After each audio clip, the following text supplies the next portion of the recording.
Um dia desses nós estávamos na igreja, numa reunião, até numa escola dominical, e foi levantada algumas situações que me levou a refletir.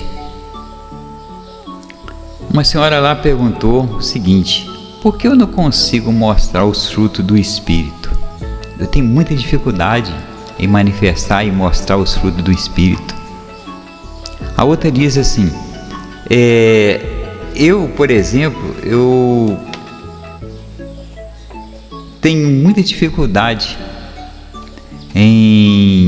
na minha casa, por exemplo, eu busco a Deus e lá em casa, meus filhos, meu marido, ninguém quer saber de Deus, ninguém quer buscar a Deus, somente eu sou cristã, entendeu? E eu não consigo influenciá-los. Será por quê? O que está acontecendo? A outra pergunta que alguém me fez: eu tenho dificuldade de orar, eu não consigo orar. Será que a gente poderia, como é que a gente poderia melhorar isso?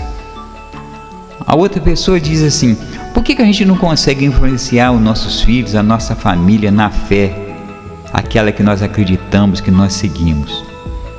E por último, a pessoa me diz o seguinte assim: como que eu vou definir a vontade de Deus para a minha vida?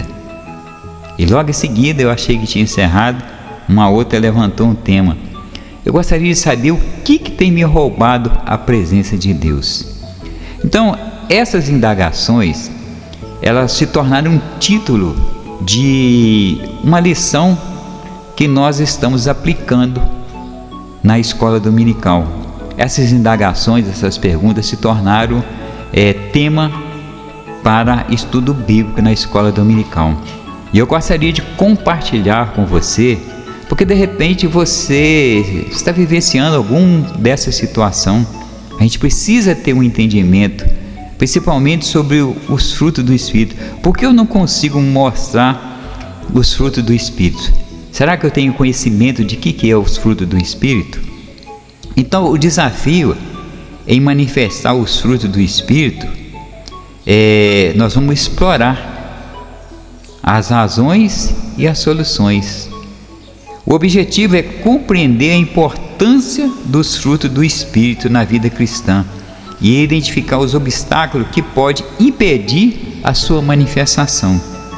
Então, hoje, meu querido ouvinte, iniciamos uma jornada de aprendizado com a lição número 1, que nos convida a refletir sobre por que às vezes lutamos para mostrar os frutos do Espírito em nossa vida cristã. Nós vamos explorar a relevância desse fruto e identificar as barreiras que podem nos impedir de manifestá-lo. A importância dos frutos do Espírito. Eu aposto que você já ouviu falar dos frutos do Espírito mencionado lá em Gálatas, no capítulo 5, versículo 22 e 23, que são eles: amor, alegria, paz, paciência, bondade, benignidade, fidelidade, mansidão e domínio próprio. Esses frutos são evidências visíveis de uma vida cristã saudável e reflete o caráter de Cristo em nós. E a Bíblia termina dizendo que contra essas coisas não há lei. Olha só que interessante. Então, a primeira coisa que nós vamos estudar é o amor. O amor é o principal fruto do Espírito. É um amor que transcende o amor humano comum. É um amor ágape, o amor sacrificial e incondicional que Deus tem por nós. Manifesta-se em ações de cuidado, compaixão e serviço aos outros. Deus deu esse exemplo enviando o próprio Filho, para nos salvar. Se a gente for analisar o milagre da vida que acontece de forma diária, muitas das vezes são tantos milagres, que a gente nem liga, a gente nem repara.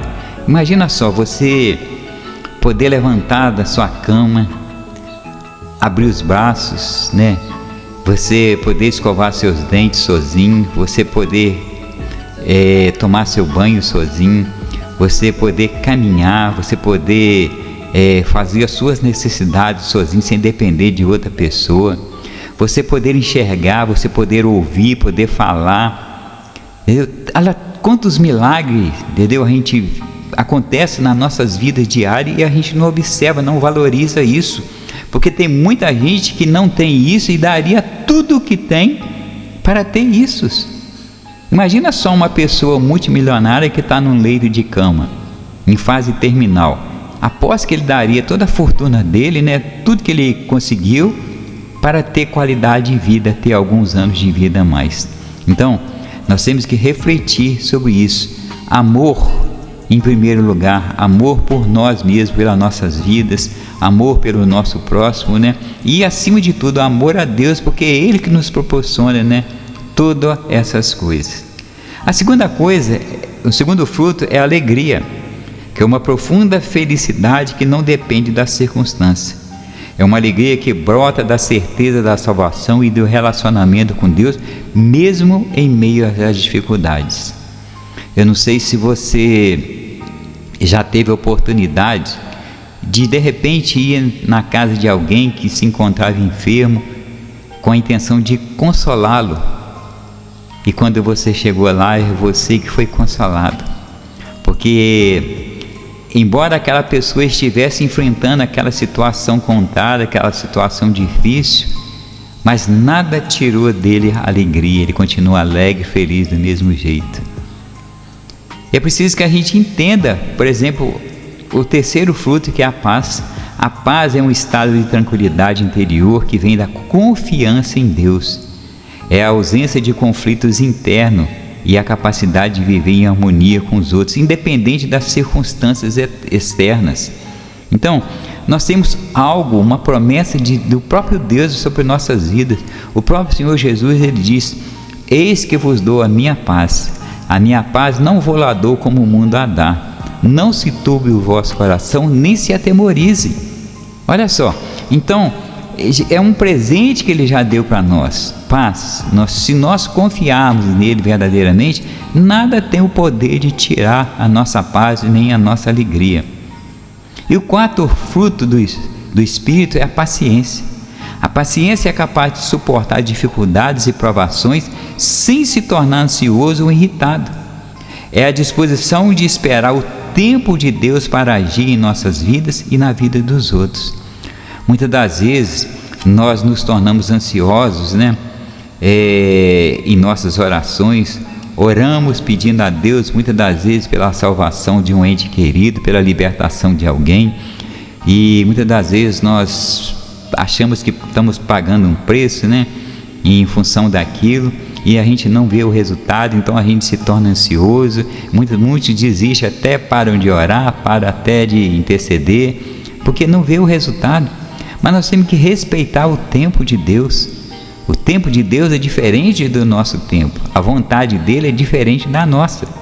E quando a gente aprende a entender isso, aí a gente vai ver que nós precisamos desenvolver esse fruto chamado paciência em nossas vidas, que tem várias conotações. Nós vamos ficar somente nessa aqui. Outro fruto é a amabilidade. A amabilidade é a atitude de tratar os outros com bondade, consideração e respeito. É ser atencioso e gentil nas interações com as pessoas. Esse fruto, a gente observa que está se perdendo nas nossas casas. Nossos filhos, nossos netos, porém, eles já não têm mais aquele respeito que a gente tinha pelos nossos pais, aquele temor, sabe? Aquele amor, não era medo, era assim o medo de entristecer os nossos pais, o medo de entristecer a nossa mãe. A gente media as palavras na resposta, mesmo a gente sendo repreendido, a gente media as palavras para poder falar com ela. Hoje a gente vê filhos espancando pais, filhos colocando os seus pais em asilos, entendeu? Uma falta de amor, uma falta de amabilidade, sabe? Uma falta de atitude de não tratar o outro com bondade. E o sexto fruto é a bondade. A bondade envolve agir de maneira benevolente e generosa em relação aos outros. Tá vendo? É um pouquinho diferente de amabilidade. É fazer bem, é ajudar os necessitados e ser compassivo. A bondade é você ajudar o outro sem esperar retorno. Muitas das vezes hoje em dia, a gente sempre ajuda, né? Mas a gente espera reconhecimento, espera agradecimento. Não. Ao contrário, a gente tem que... Jesus, ele ensina algo muito interessante. Ele diz assim: entra no teu quarto, fecha a porta, ora em secreto ao Pai, que Ele te recompensará lá fora. Quer dizer, ninguém está vendo o que você está fazendo, mas a recompensa com certeza ela virá. O outro fruto é a fidelidade. Fidelidade refere-se à confiabilidade e à lealdade em nossos relacionamentos. É a qualidade de ser digno de confiança e cumprir os nossos compromissos. Hoje em dia nós temos visto tantas pessoas, né, fiel à igreja, fiel à religião, fiel a padre, a pastor, mas infiel cá fora.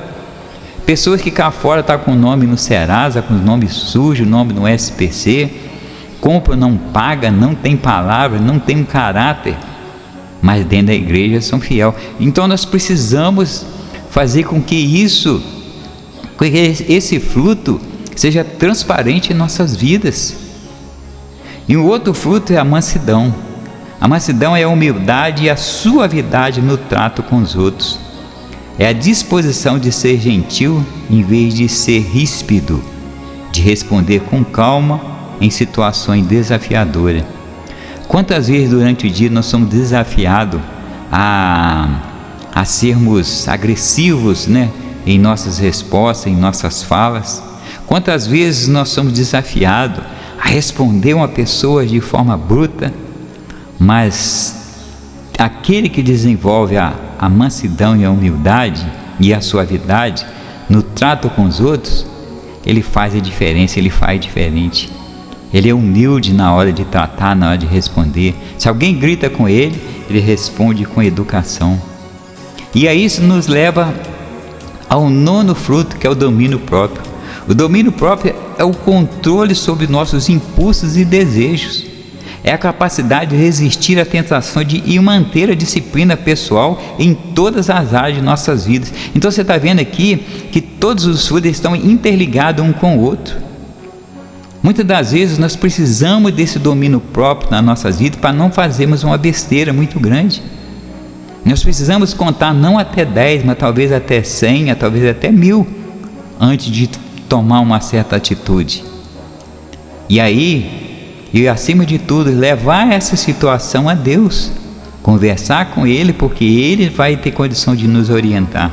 Então, esses frutos do Espírito não são apenas virtudes morais, mas características que evidenciam a transformação interna que o Espírito Santo opera na vida daqueles que estão em Cristo.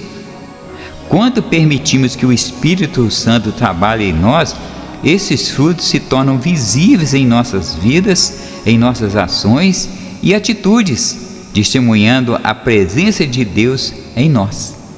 Então, é importante a gente ter esse entendimento e desenvolver, colocar em prática esses frutos do Espírito em nossas vidas, porque isso certamente nos ajudará a ser uma pessoa melhor, um cristão melhor, um marido melhor, um filho melhor, um pai melhor, um irmão melhor, um ser humano melhor.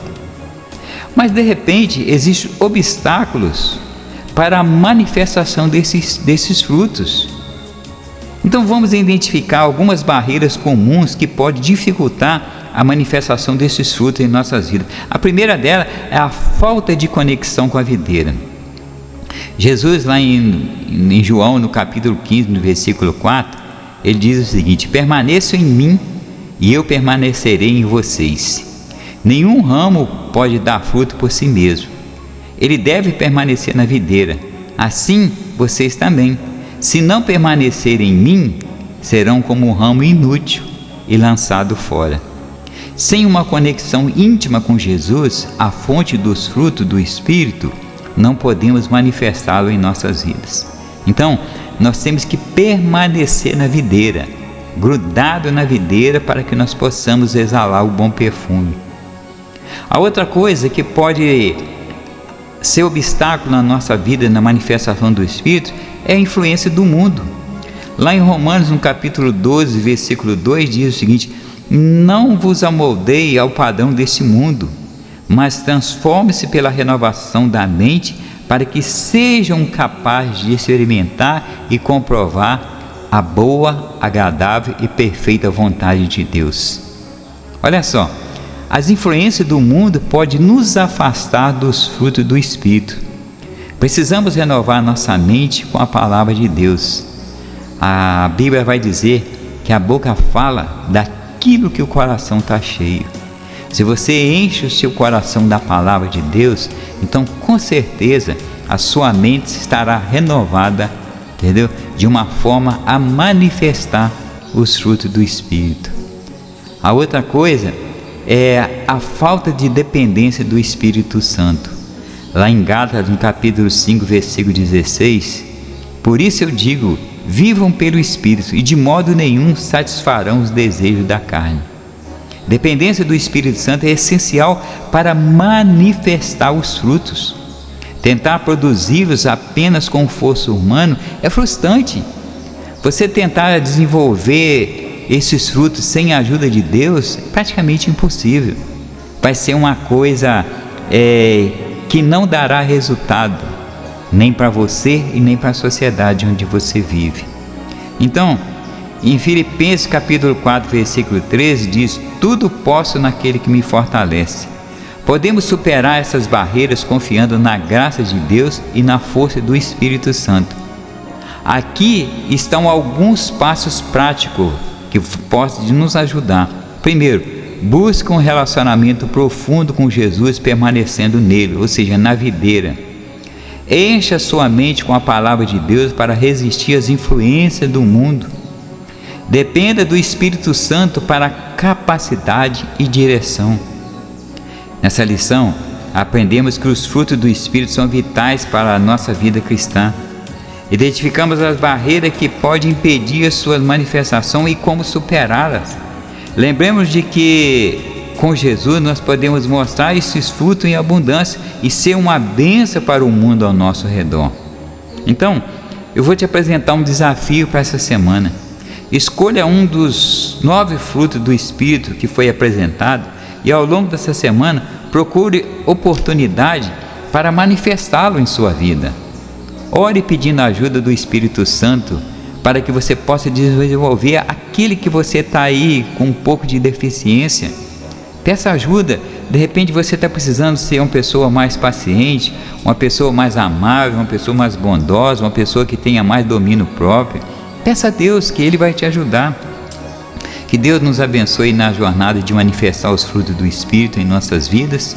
E eu gostaria de deixar 2 perguntas básicas para reflexão sobre o assunto: por que eu não consigo mostrar os frutos do Espírito?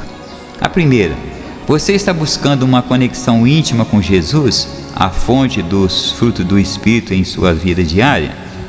Segundo, quais são as influências do mundo que podem estar afetando a sua capacidade de manifestar os frutos do Espírito e como você pode resistir a essas influências?